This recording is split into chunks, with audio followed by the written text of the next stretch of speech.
achieved.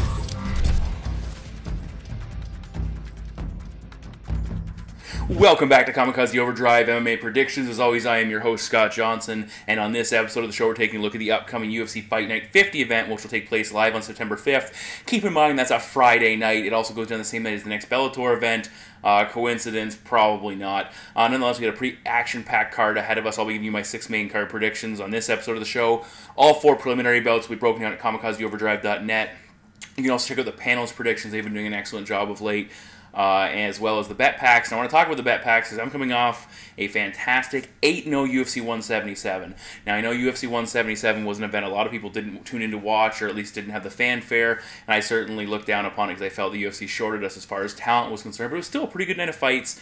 And like I said, the best way to take an average night or not an exciting night of MMA fights, as far as the anticipation anyway, and to improve upon that, is to go out and win some big-time cash. And that was the case. I went 8-0 over the card. All 8 fights, got them all 8 of them right. Plus, as I said in the bet packs, I gave you a prop for each matchup. I got 5 of them right, including Betch Koheda to go under, which was a massive play. I picked a number of fights to and nailed the props bang on.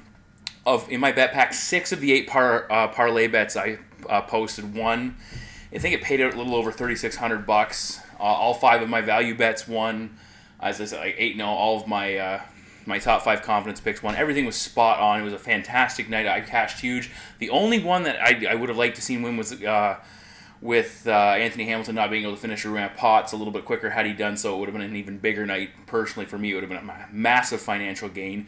Either way, that's why I talk about people. I have this loyal group of people who always buy my bet packs. And when I don't win or I win smaller, it's these ones where they stick with it, they cash out huge. You get a lot of the people who will buy 2 or 3 and they quit because, okay, you didn't make me $100,000 in 2 or 3 shows. That's obviously, I'm going way over the top there.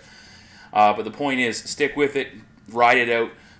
It's gambling. You're going to have low times. Everybody does. Not everybody wins in gambling consistently, and eventually you'll hit those big nights like that one.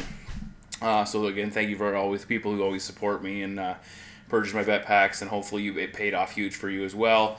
Nonetheless, we're off to UFC Fight Night 50. We've got 6 main card predictions. Let's get to the first one now. The opening fight of the night takes place in the UFC's flyweight division. Number 5, the ranked and former title challenger, John Moraga, 14-3-0 battles Justin Tank Scoggins with a record of 9 wins and a single defeat. Scoggins is coming off that first loss of his career, which is always interesting to see how guys respond. Usually they come back better, as they have a tendency to get complacent if you just keep rolling over opponents. For Moraga, he's also coming off his first KO loss, so it's back to the drawing board and see how he improves here. Now, both guys have recently fought Dustin Ortiz. Moraga won a close and kind of controversial decision. Scoggins obviously losing a very close, but a decision that could have gone either way, but I think Ortiz did do enough to justify the victory. For Scoggins, a karate-style striking base, works it well, fairly fluidly with his wrestling, which is nice to see. Lots of footwork, good movement, nice variety of strikes, throws a nice kicking arsenal, nice couple interesting kicks you don't see all the time. And when he does unload, he looks to overwhelm his opponents with a barrage of strikes. He averages 3.23 strikes landed per minute versus just 1.3 strikes absorbed, so a nice exchange there. He outlands Moraga by almost a strike per minute, which can show up big in a flyweight bout, or in any bout that goes the full 15 minutes. For Moraga, he has a really hard low kick. Actually, he likes to kick to the calf, which can take away the mobility of his opponent, and he'll use it to set up a big left hand. We saw him land that against Dustin Ortiz a couple of times. He's not a high-volume striker, but he can attack in spurts and unload. Against Dustin Ortiz, he landed more volume in rounds 2 and 3, which was ultimately the difference after getting out-grappled in that matchup. When you go back a little bit further, when he fought Chris Carriasso, he really struggled with Carriasso's kicking game. He was waiting a little bit too much, looking to counter, and that certainly did not help him there. Moraga is an NCAA Division I wrestler, works his wrestling more defensively. Overall, he's landed less than a takedown per fight at a 27% completion rate, so not very impressive numbers.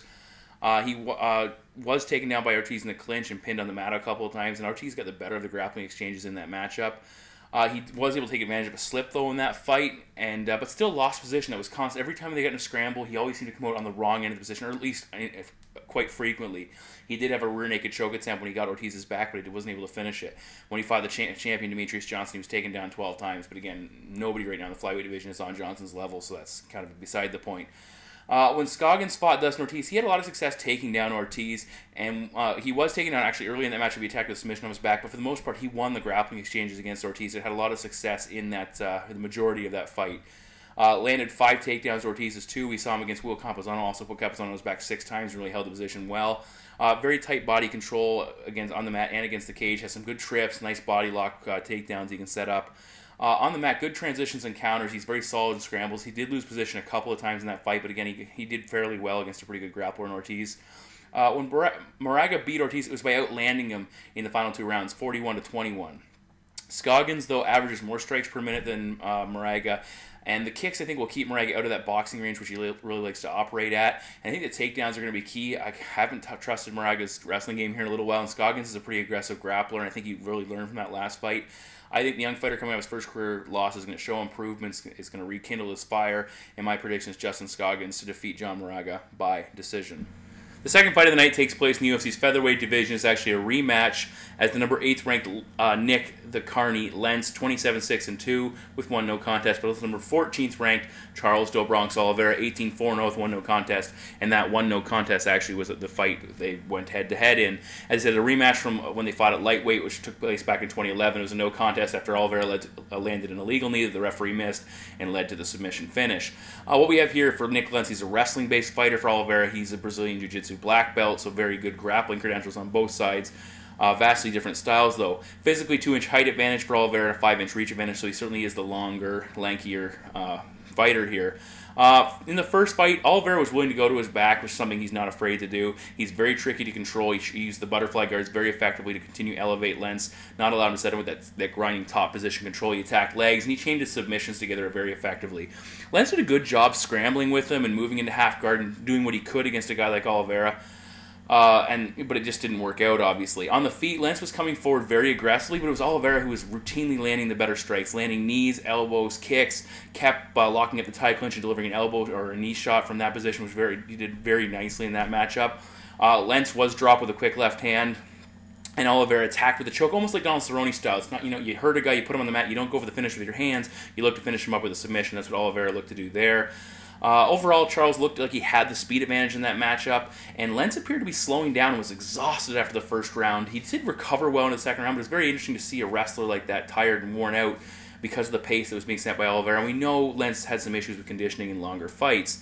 Eventually, the end came when Oliveira landed an illegal knee. The ref missed it, led to a rear naked choke. Since that matchup, Lentz has gone 4-3 overall and 4-1 since cutting to featherweight. For Oliveira, he's 4-3 as well, 4-2 since coming to featherweight. And these guys have faced some top competition.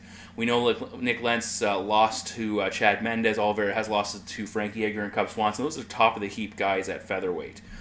Now, Oliveira's coming off a performance where he was routinely taken down by Hatsu Aoki and was giving up position. That's not something I'm overly fond of. Even when you can attack like Oliveira's capable of, he eventually did catch a submission, but I think he was en route to losing that matchup because Aoki was on top and controlling him for large portions of that fight. He needs to avoid that here against Lentz, and Lentz, not allow Nick to control the position, because if you don't land a submission, you could be in trouble in the judges' scorecards.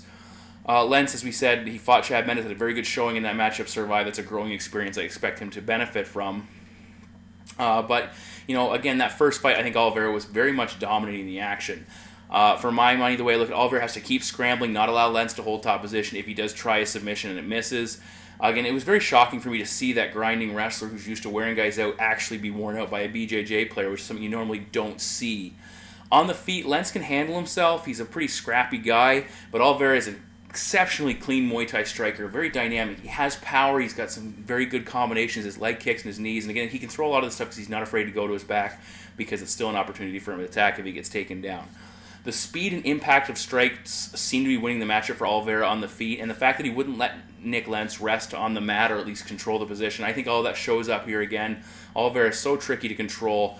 Positional control could be something Lentz keys upon if he can slow Oliveira down. I don't see it happening. My prediction is Charles Oliveira to defeat Nick Lentz by submission. Moving up a weight class, we're in the UFC's lightweight division, is fan favorite Joe Lauzon, 23-10-0, battles Michael Maverick Chiesa with a record of 11 wins and just a single loss. Ultimate Fighter winner as well, Chiesa is. Now, Chiesa, 3-inch height advantage and a 5-inch reach advantage, so he certainly is the longer fighter. The experience, though, that goes the way of Joe Lauzon with 32 overall fights is just 12 for Chiesa. Now, both guys are very dangerous submission fighters. Lauzon's a BJJ brown belt, 18-3 in fights ended by submission. For Chiesa, BJJ purple belt, 8-1 in fights ended by submission. The difference between the two is Lauzon is incredibly aggressive when he goes on the mat. He will attack, chain submissions together, and they come out of nowhere. He just keeps going for stuff, and hopefully something sticks, and he's very aggressive. For Chiesa, he's more of a grinding style. A lot of people have compared it a little bit to John Fitch. He likes to work and advance his position, work for a submission, but really and set it up, but he doesn't just start throwing stuff at opponents and hope it sticks. He eventually will work to the back or a position where he can set something up, and that's when he will attack it. Both guys average about 2.5 takedowns per fight. Chiesa at a 31% completion rate, Lauzon a 45% completion rate.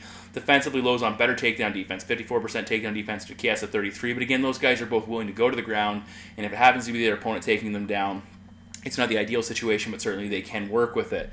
Lauzon is the arguably more dangerous fighter off his back, but again, it's a position you do not want to be in, especially if your opponent can thwart those attacks and do some damage from top position. Then he or she is winning the fight. Lauzon's wrestling certainly looked good against Mac Danzig. He took him down a couple of times, mounted him, showed good transitions, did some serious damage with his elbows and strikes from the top position, which is huge. If he can do that here against Chiesa, that's massive. I was really impressed with Lauzon's ability, because Danzig's a pretty good grappler in his own right, and I was impressed with Lauzon's ability to trap him in a crucifix, and he did some damage with the elbow strikes as well. As he's very dangerous off his back, but I think Chiesa is far superior as far as the wrestling is concerned.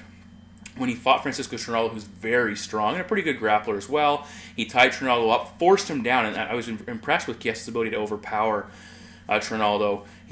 One thing Chiesa likes to do is he likes to work to the back. We saw him trap Ronaldo's arm and mount him in that fight and really dominate. He was a brick house on top of Francisco with that mount. Incredibly impressive. High-paced ground and pound, looks to wear guys out. And Ronaldo couldn't do anything for long durations of that bout when he was stuck on the ground. And he did attempt a couple submissions, and Chiesa was able to show good submission defense, which he'll need to have against Lauzon.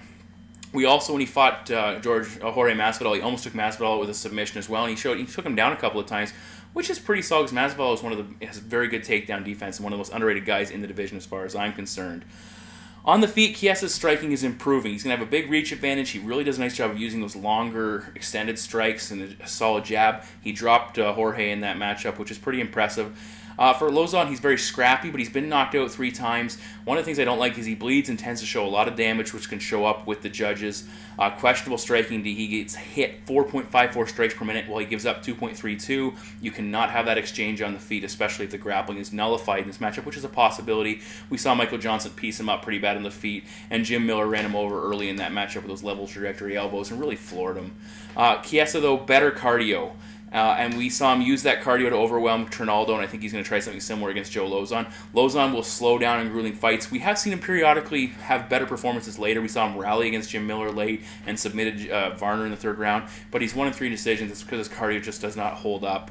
Lauzon is very dangerous early, but again, I expect him to fade. Chiesa needs to be careful, but I think the top position control will be key for his fight and his success here. And my prediction is Michael Chiesa to defeat Joe Lauzon by decision.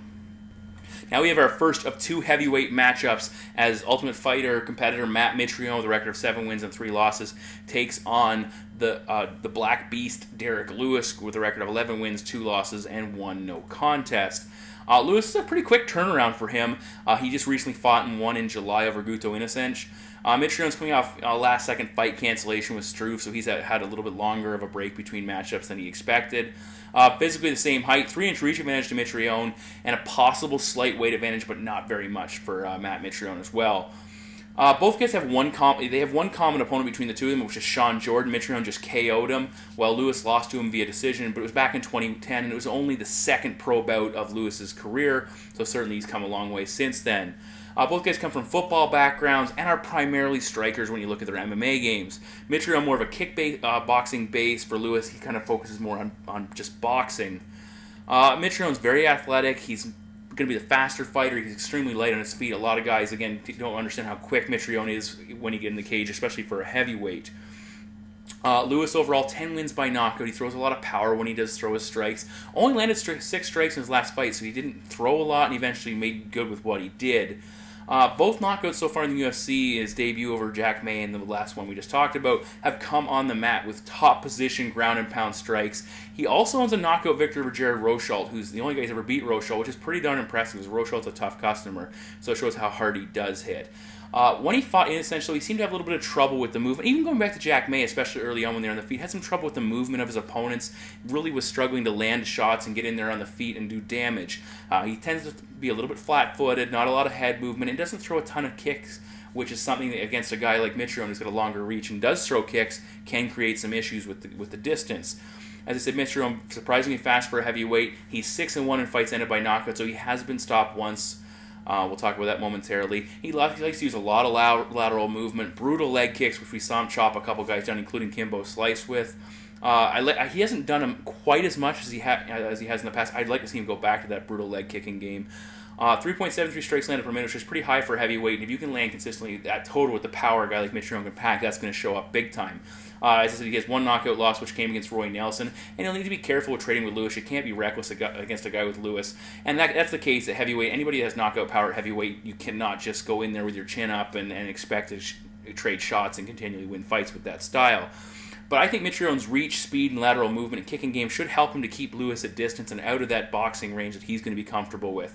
Mitrione has some difficulty with his defensive grappling, but despite Lewis's recent success with the ground and pound, he's not the type of fighter who's going to use his wrestling to continue to put Mitrione on the mat as far as I can tell.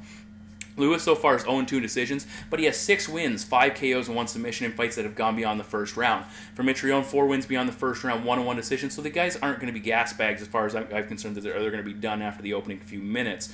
But I still think, look to see Lewis tire himself out trying to close that gap, and he's going to be slowed down by the leg kicks of Mitrione. I expect to see him pick him apart with leg kicks as well.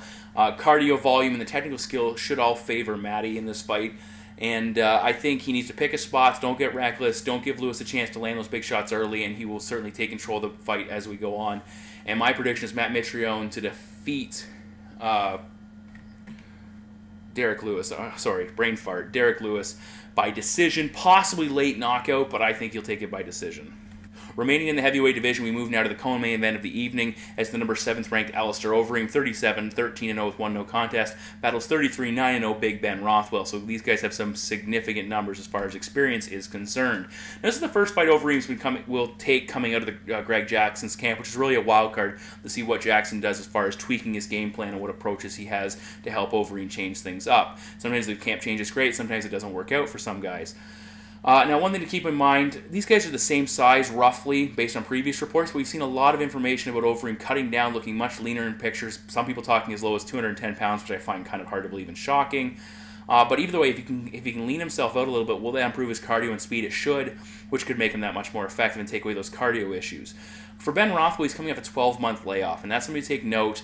He was suspended for 9 months for elevated testosterone levels in his last fight, and he sat out for 12 months. And now big layoffs in the past have cost him. He fought Mark Hunt after a 15-month break and looked horrible. He fought Gabriel Gonzaga after an 11-month break and physically just did not look like the same fighter and really struggled and was defeated soundly in both of those matchups. Now, Overeem is an incredibly dangerous striker, but the big issue with Alistair is that he had a history of either gassing out and getting knocked out or simply just getting knocked out. He's lost 8 times by some form of knockout. But at the same time, he's incredibly difficult to hit. Frank Mir landed a total of 3 strikes in a 3-round, 15-minute bout. Bigfoot Silva was able to put a grand total of 7 strikes on him in the first 2 rounds combined before landing 14 in the third to eventually put him away. 7 strikes over 2 rounds, not that impressive. For Ben Rothwell, though, he has massive power, 19 wins by knockout. He's more of a brawler, but if he can connect and land on Overeem, he certainly has the ability to put him away, even with just a flush shot if Overeem's still fresh. One thing with Rothwell, though, when he fought Brandon Vera, he was waiting on Vera to attack before trying to counter with some quick combinations. And you can't do that against Overeem because he is so fast, and he might only need 1 shot to change the complexion of a fight. Rothwell did some swinging and missing versus Vera, and again, that's because of Vera's speed, and Overeem is a fast fighter as well. What Rothwell, he really likes that uppercut. He will frame with his left hand and come with an right uppercut, which can be effective if you can get guys, but it's kind of a short-range weapon. Doesn't throw a ton of kicks. He will mix kicks in, but it just seems like it's something he just lets slide from his arsenal, and then remembers, oh wait, I can use these too, and throws a kick. He's kind of unorthodox. When he swarmed Vera and caught him with that aggressive barrage to finish the fight, that's something that could actually be used effectively against Overeem. He can throw stuff to Overeem that he's not expecting and not ready to deal with. He could overwhelm him and catch him with something, but again, when you go off the page like that, that opens up opportunities for Overeem to counter. Now, Alistair comes from a kickboxing background. He's a devastating clinch fighter. We saw him against Brock Lesnar and Travis Brown put him down. Big elbows, knees, punches in close. He can generate a lot of power and is physically able to control his opponents from the position. 15 wins by knockout overall, so he shows how dangerous he's in the feet. A lot of people don't know this or give him credit for it. 19 wins by submission, so very impressive as well there. He could very well take Ben Rothwell down like he took Bigfoot Silva down, Rothwell's not out of his depth on the ground with 11 wins by submission. He's a BJ purple belt, but he hasn't really submitted anybody since 2007, so a long time ago. Overeem, though, if he does get top position, he can do some serious damage. He busted up Frank Mir, who's very tough to handle on the ground, and Rothwell in this fight simply cannot be on the bottom and be an effective fighter.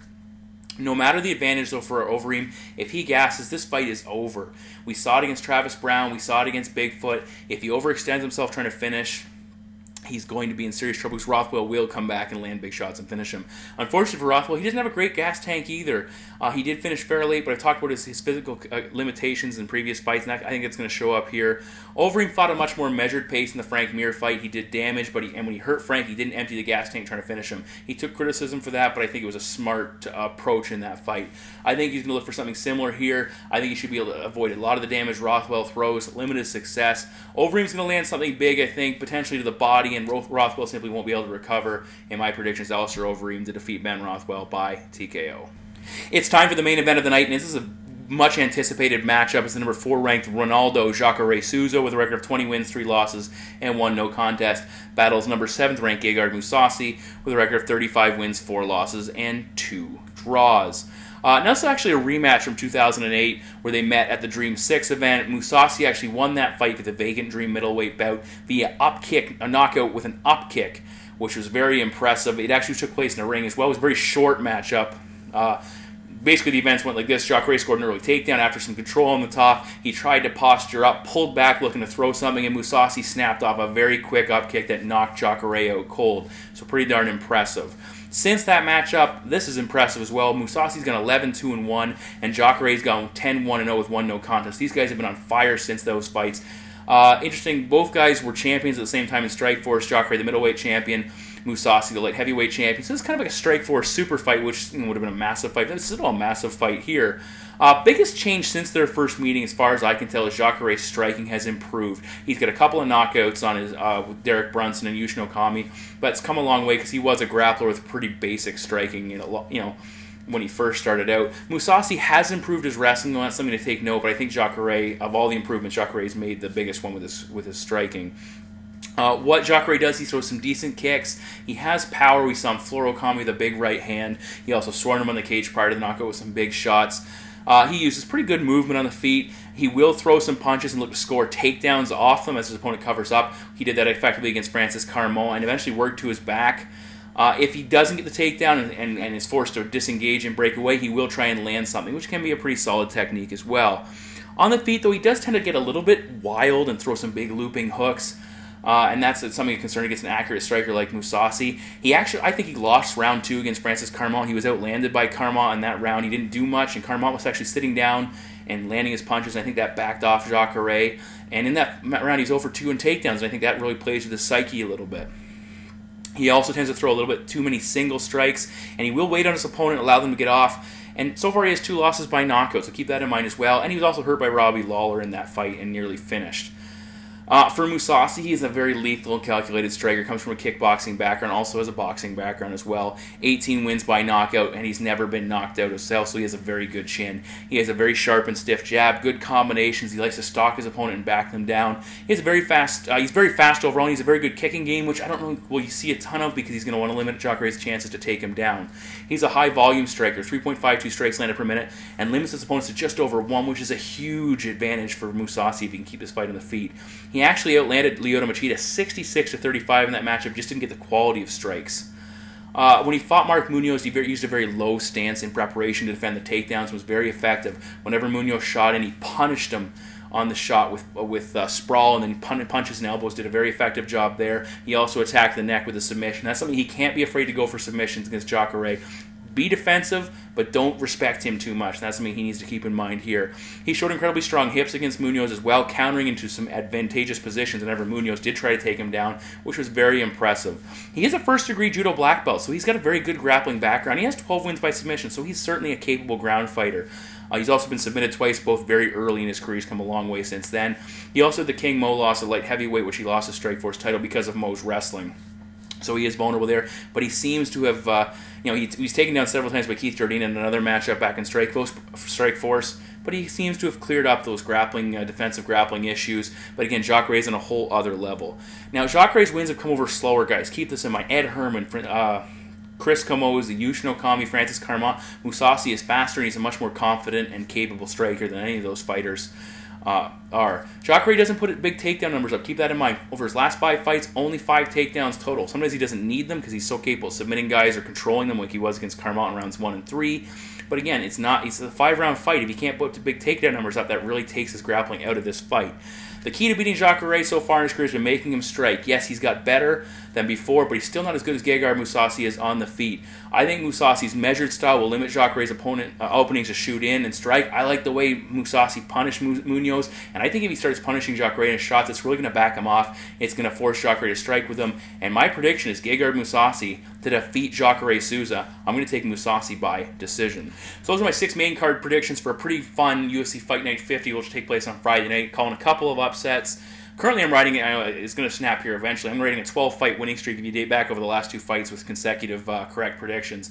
Either way, check out all of my preliminary predictions at kamikazeoverdrive.net. Also, the Sprawl and Brawl contest will be posted for this event as well, so some cash to be won. And please check out my bet packs. They paid out huge, and I hope to continue continue success, because in gambling, when you get hot, and that's when you want to keep going. And I feel like I've had a lot of success the last couple of shows. Let's keep it rolling now. Also, the panel will give you all their predictions, so please check out those intelligent individuals. As always, thank you very much for listening. Kamikaze Overdrive MMA Predictions.